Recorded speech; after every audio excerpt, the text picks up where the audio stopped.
What's up, you guys? Happy Thursday. Alright, let's get straight into it. Hope you're doing well, by the way.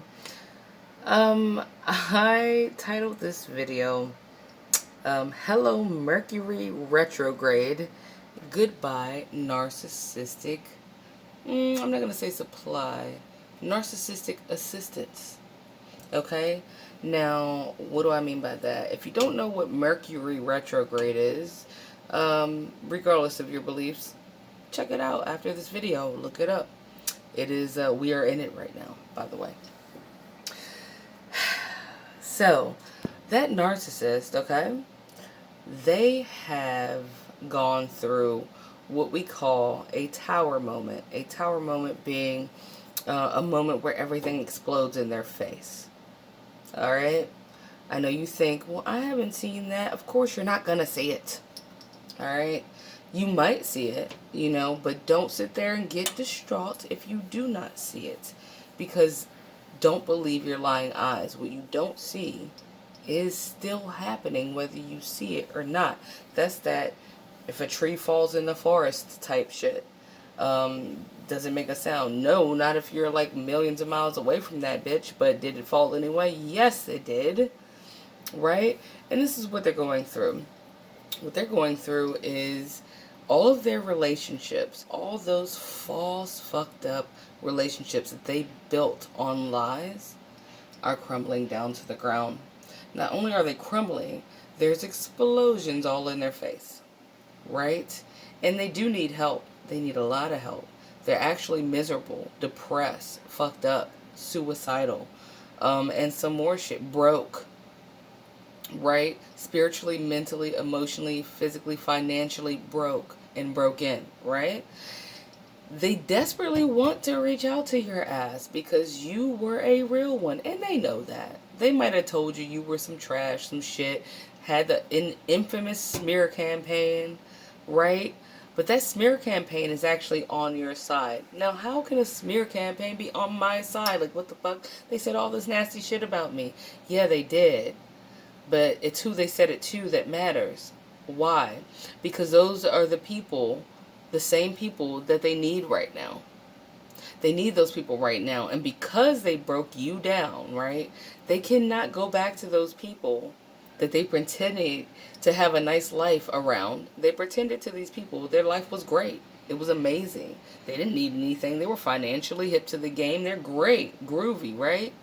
No. So can you go back and say to someone that you said, the same person that you told your life was amazing and you didn't need shit, and that last person being you, right, was some trash and you're so much better off without them. Now can you go back to those same people when you are in deep ass trouble, knee deep in shit, neck deep in sewage?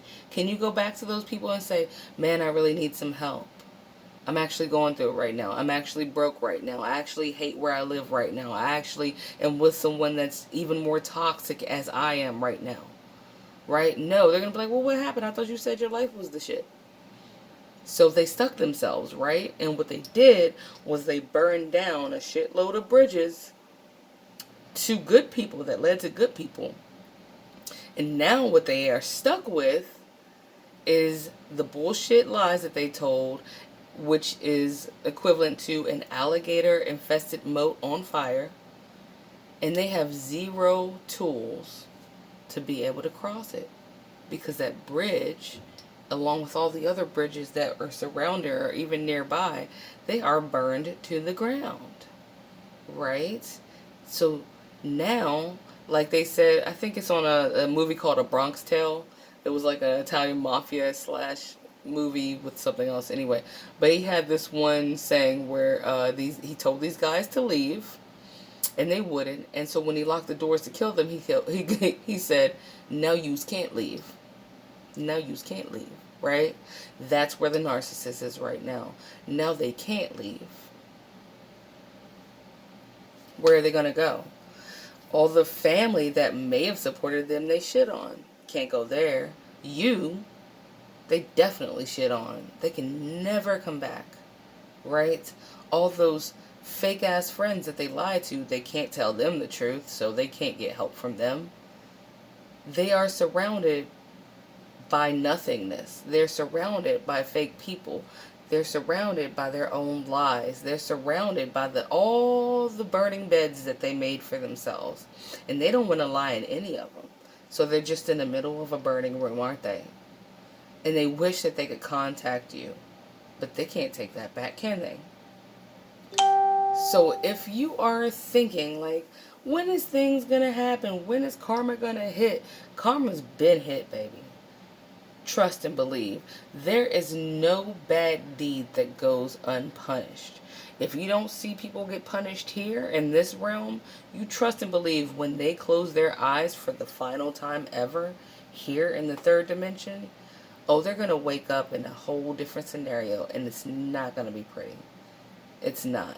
They would probably wish that they dropped a bar of soap in Rikers Island somewhere before they wake up where they're going to wake up. And they know it. And they know it. And they wish to God that they could call you. Trust me, they wish they could call you. And they know exactly why they can't. And they can't talk to anybody about it. And they know exactly why they can't. So they're going through a silent misery. Silently alone in misery. There's no one that can tell. You can't talk to anybody in the spiritual realm because all those warnings they got from God, all that spirit of discernment, all of that intuition that said the whole time, no, stop, you're going the wrong way. No. They're like, shut the fuck up, whatever, spirit. Shut up. Right? They even told that to God because they felt like they were God. They felt like they could do a better job than God, didn't they? And God's not one to force us to do anything. He actually gave us free will, right? So when God steps back and goes, okay, you don't want to hear from me, then I guess I'll just stop talking to you for a while. Don't want to force it. No, I don't want to force it. Yes, so I just wanted to touch base with you guys in a really quick video and let you know. Right now, the tables have flipped upside down. Where you used to be underneath, now you're on top, aren't you? Stay there, okay?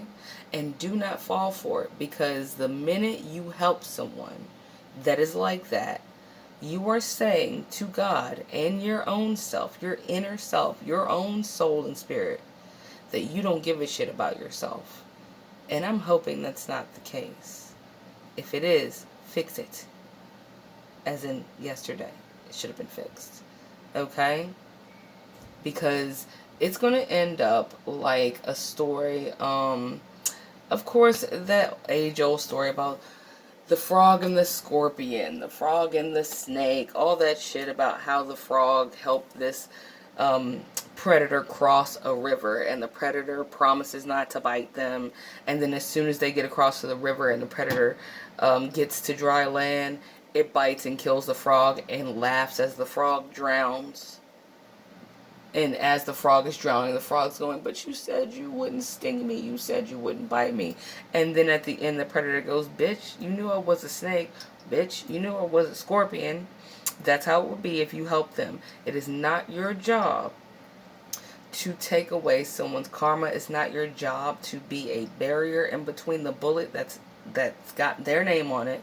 It's not your job to do that. And watch how you pray for people. You can pray. That's always amazing, right? But watch what you pray for. You don't want to pray that they don't get the message.